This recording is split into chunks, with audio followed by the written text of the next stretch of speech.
April 8, 1943. A strange new roar cut through the skies above occupied France. It was deeper, heavier than the sharp, high-pitched scream of German fighters. Luftwaffe pilots turned their heads, expecting to see another Bf-109 or FW-190. Instead, looming in the distance was a massive American fighter, broad wings, an oversized fuselage, and an unmistakable snarl as it pushed through the clouds. The Republic P-47 Thunderbolt had arrived in Europe. First impressions were far from flattering. German flyers mocked it openly. "It flies like a truck," one Luftwaffe ace scoffed. Another sneered that it handled like a pregnant cow. To men who had spent years dueling in agile Messerschmitts and Focke-Wulfs, the new machine seemed clumsy, sluggish, and absurdly oversized. And in truth, compared to the nimble German interceptors, the Thunderbolt was enormous. Fully loaded, it weighed nearly 8 tons, twice that of a Bf-109. Yet behind its bulk lay a design philosophy very different from anything the Luftwaffe had faced. At its heart was the Pratt & Whitney R2800 Double Wasp, an 18-cylinder air-cooled radial engine producing over 2,000 horsepower. American engineers had built not a dancer, but a brawler, a fighter that could dive like a stone, absorb staggering punishment, and return home when others would be smoking wreckage in the fields below. That first spring, however, American pilots were still learning what they had. Many of the Thunderbolts went down to German guns. Rookie U.S. flyers tried to dogfight the 109s and 190s, discovering quickly that the Jug, as it was nicknamed, could not twist and turn with its opponents. But the aircraft itself revealed hints of its potential.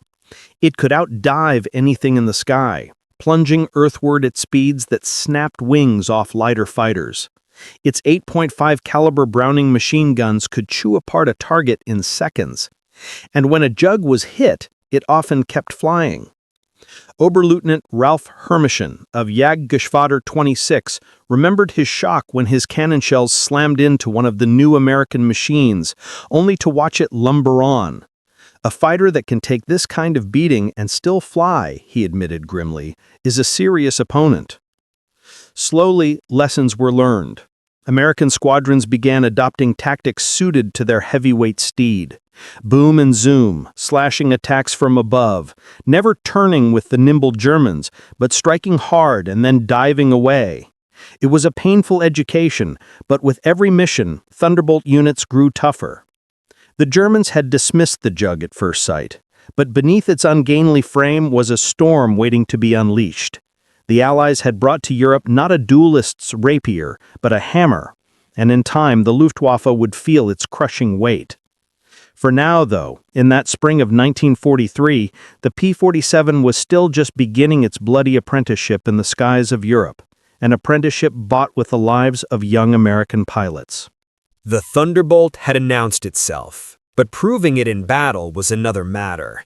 That summer of 1943, American squadrons flying from bases in England began to clash regularly with the Luftwaffe over occupied Europe. At first, the results were sobering. Veteran German formations, hardened by years of combat since 1939, tore into the inexperienced U.S. pilots. Engagements that started with confidence often ended with smoking wrecks scattered across French fields. For every German downed, several Thunderbolts were lost. But the Jug possessed qualities the enemy had underestimated. Its pilots discovered that, when attacked from behind, the aircraft could take hits that would shred a Mustang or a Spitfire, and still keep going. Armor plating protected the pilot. The radial engine, lacking a vulnerable coolant system, rarely caught fire. There were stories of Jugs limping home with holes in their wings large enough for a man to crawl through, or with cylinders shot clean off, yet still delivering power. The Luftwaffe began to realize the new American machine was no ordinary opponent. Tactically, the Thunderbolt forced a learning curve. Dogfighting a Bf-109 or FW-19 in tight spirals was suicide, but in a dive, the P-47 was untouchable. With its massive frame and powerful engine, it could drop like a falcon stooping on prey, exceeding 500 miles per hour without breaking apart. German fighters that tried to follow often ripped their wings under the strain. American pilots began using this advantage ruthlessly, swooping down from altitude, unleashing 8 streams of .50 caliber fire, then plunging away before the enemy could react. This boom and zoom doctrine became the Jug's creed. Squadrons trained to stay above the fight, strike hard, and escape. It demanded discipline. Young flyers had to resist the instinct to turn and chase, but when used properly, the results were devastating. Slowly but surely, victory tallies shifted. One Thunderbolt group led by Colonel Hubert Zemke became especially feared. Zemke drilled his men relentlessly, hammering into them the importance of altitude, energy, and teamwork. Under his command, the Zemke's wolf pack carved a bloody reputation, shooting down hundreds of enemy aircraft while suffering far fewer losses than before. Even Luftwaffe veterans took note. Josef Pips Priller, one of Germany's most experienced fighter leaders, admitted with respect that the Americans had mastered their big brute of a plane. He said, "The Thunderbolt is not beautiful, but it is deadly in skilled hands." By the end of 1943, the baptism of fire had reshaped both pilot and machine. The Jug was no longer a clumsy giant mocked by its foes. It had become a rugged predator, thriving on the strengths its designers had built into it: speed in a dive, endurance under fire, and guns that could shred anything unlucky enough to fall in their sights.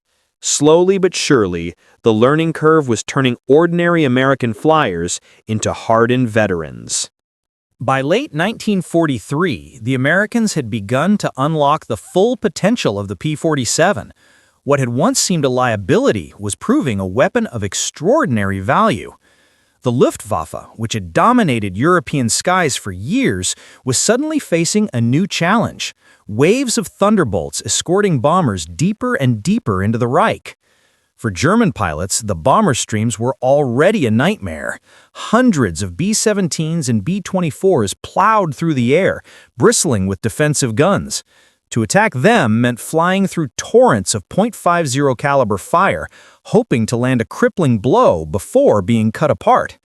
Now, circling above or diving in from the flanks, came the Jugs. Fast in a dive, armed with 8 guns of their own, and able to withstand punishment few fighters could endure. At first, range limited the Thunderbolt. Its endurance was barely enough to reach targets in northern France or the Low Countries. Deep raids into Germany often saw the escorts forced to turn back, leaving bombers alone at their most vulnerable point. But as drop tanks were introduced, the P-47's reach extended. Soon it was pushing farther east, over the Ruhr, even to the outskirts of Berlin. The Germans, already stretched thin, felt the pressure mounting. Jagdgeschwader commanders who once dismissed the Thunderbolt now treated it with wary respect.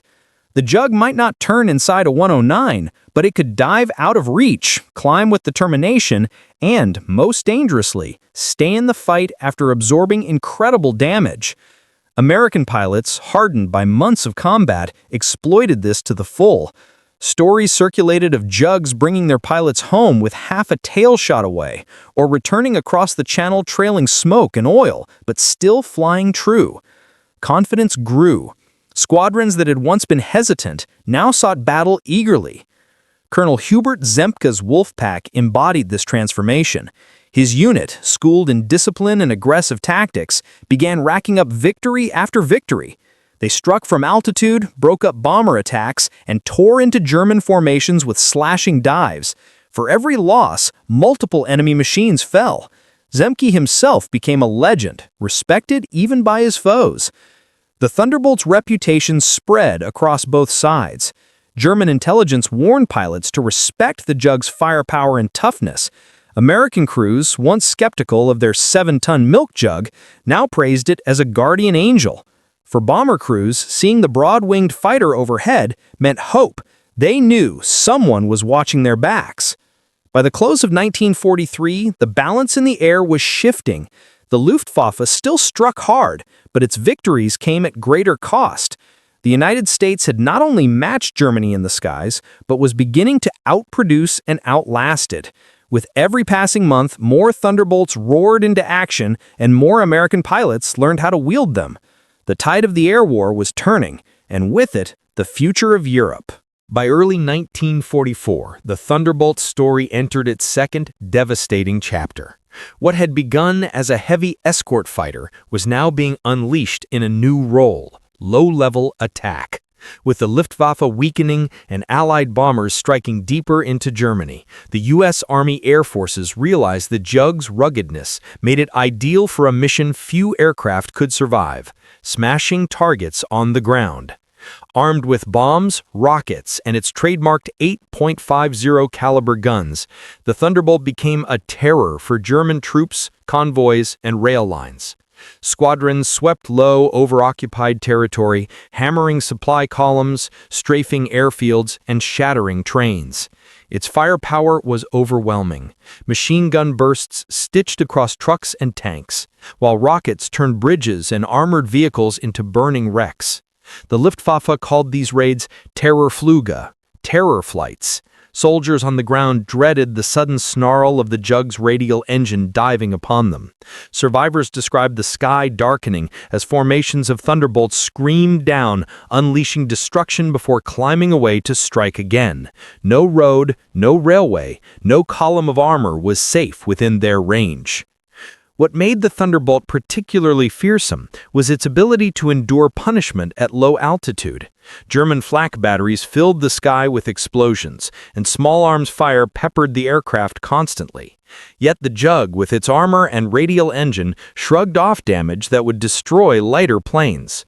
Pilots often returned with wings shredded, holes blown through the fuselage, and entire cylinders missing from the engine, and still landed safely. The effect on German morale was devastating. Troops moving by day risked annihilation. Supply lines collapsed under constant harassment. Even Luftwaffe pilots felt the pressure, for their airfields were no longer secure. Thunderbolts swept in low, destroying parked aircraft before they could ever take off. American commanders exploited this ruthlessly. As the Allies prepared for the invasion of France, P-47 groups were tasked with softening enemy defenses. Bridges were dropped, fuel depots ignited, and rail networks crippled. By the time the Normandy landings began, the Jug had already helped paralyze German mobility. For the pilots, ground attack was brutal and personal. Strafing runs meant flying straight into walls of flak, the world exploding in fire and metal. But many came to embrace the role. They knew their work was breaking the enemy's spine, cutting off reinforcements, and giving Allied soldiers a fighting chance. In the villages and fields of France, Belgium, and beyond, the roar of the Thunderbolt became synonymous with destruction. To the Allies, it was a guardian angel, shielding the advance. To the Germans, it was a relentless nightmare, a machine that turned the daylight sky into a hunting ground. The Jug had begun its career as an awkward giant. Now it was something far more terrifying. The Thunderbolt was more than just a fighter. It was a symbol of America's industrial might. By 1944, the factories of the United States were producing P-47s in staggering numbers. Assembly lines in New York and New Jersey poured out the massive fighters day after day, filling the skies over Europe with their hulking silhouettes. Where once squadrons had struggled to keep aircraft flying, now there were more Jugs than the Luftwaffe could ever hope to match. Quantity alone might not have won the war, but the Jug combined mass production with durability. Each aircraft required more material than most fighters, yet America's industrial base absorbed the cost without pause. Steel, aluminum, and engines rolled off production lines in endless streams. And the result was a fighter that could be replaced almost as fast as it was lost. To German eyes, it was overwhelming. Jagdgeschwader pilots faced wave after wave of Thunderbolts. For every Jug shot down, two more seemed to appear. While the Luftwaffe's strength dwindled with each passing month, America's reserves only grew. By mid-1944, thousands of Thunderbolts filled the rosters of the 8th and 9th Air Forces, flying both escort and ground attack missions without respite. The Jug's role expanded further as the Allies advanced. In Italy, it supported the hard push up the peninsula. In France, after D-Day, Thunderbolts became the hammer that shattered German counterattacks. In the Low Countries and into Germany itself, the aircraft hunted trains, convoys, and tanks with ruthless efficiency. Each mission added to the legend. Reports poured in of P-47s destroying dozens of locomotives in a single sweep, or obliterating entire armored columns. The Thunderbolt became a constant menace, eroding German logistics hour by hour. Soldiers joked grimly that if it moved by day, it would be attacked.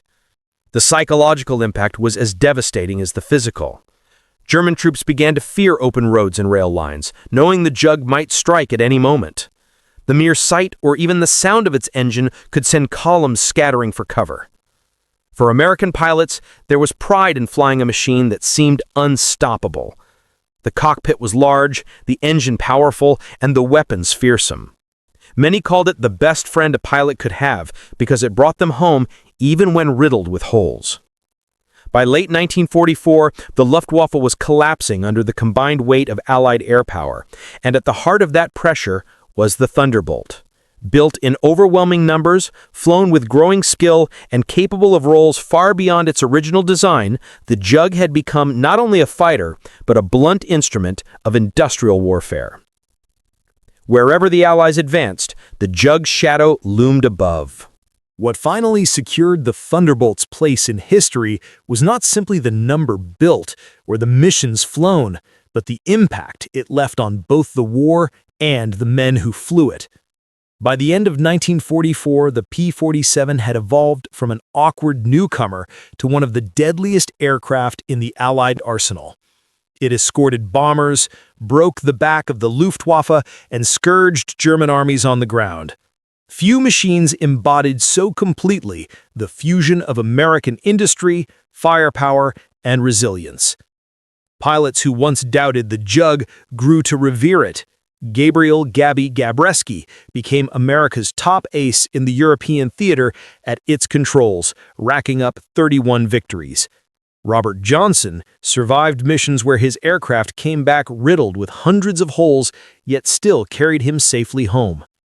Don Blakesley, Zemke, and countless others found in the Thunderbolt not only a weapon, but a companion that saved their lives time and again.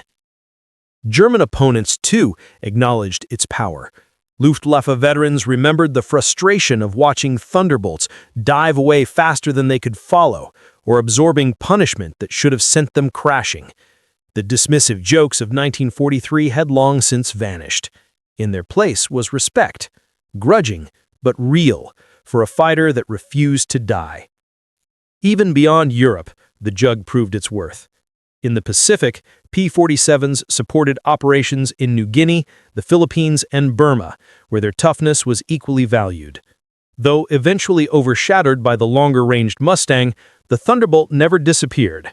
It filled a role all its own, the heavy, unbreakable strike fighter that no other aircraft could replace. By war's end, more than 15,000 had been built. They flew over France, Italy, Germany, and the islands of the Pacific. They destroyed thousands of enemy planes, annihilated trains and convoys, and left burning wreckage across 2 continents. When peace finally came, they stood as one of the most produced and most respected fighters of the Second World War. For many veterans, the Jug remained unforgettable. Its cockpit, roomy and reliable, its guns roaring with destructive power, its engine thundering like a storm, they were etched into memory. Decades later, pilots still spoke of the Thunderbolt with admiration, not for elegance or grace, but for its raw strength and loyalty. It was the fighter that never abandoned them, the brute that always brought them home. In the great tapestry of World War II, there were swifter aircraft, sleeker machines, and prettier designs, but none had the same mix of toughness, firepower, and sheer presence. The Republic P-47 Thunderbolt was not just another fighter. It was a legend, a steel-clad bulldog of the skies that pounded the Axis into submission and in so doing carved its name forever into history. The Jug had done its work, and the world would never forget.